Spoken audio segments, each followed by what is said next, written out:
يا مديون حالي بالوصف المليء، يا بلزم مسك الآلام الجراح، والله ما فرغتك وانا اسمي صلاح. والله ما فرغتك وانا اسمي صلاح.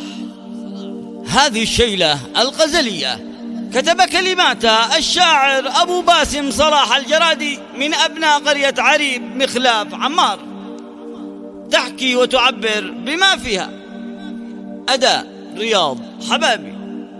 تم التسجيل في استوديوهات يمن بالسدة. والله ما فرغتك وانا اسمي صلاح، والله ما فرغتك وانا اسمي صلاح. وانا ابن الجرادي لك واضح صريح، يا مديون حالي بالوصف المليح، يا بلسم مسك الآلام الجراح، والله ما فرغتك وانا اسمي صلاح. يا قمر يا قمر انت مالك وصيف، بين كل البشر حلو ودمك خفيف، انت مصباح منير انت نور الصباح، والله ما فرغتك وانا اسمي صلاح. جيباني وصفاتي يا عسل دوعاني، وصفتي بسماتك بالحنان رويني، داويني يا طبيبي وتم اللقاء، والله ما فرغتك وانا اسمي صلاح. بنعانك ونقوى ونسلى سوا،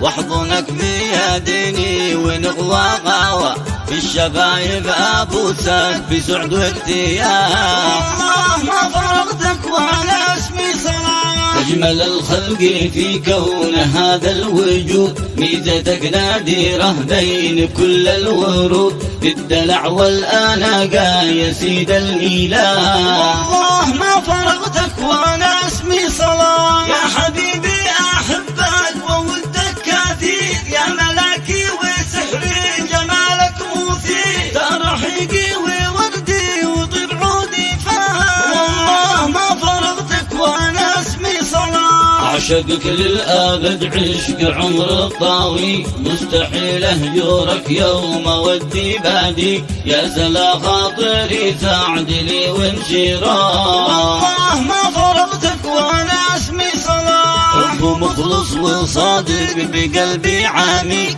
حب أصلي أرق بدمي وافي، سوق تجوى الفاسع متسع بالفساد، والله ما فرغتك وانا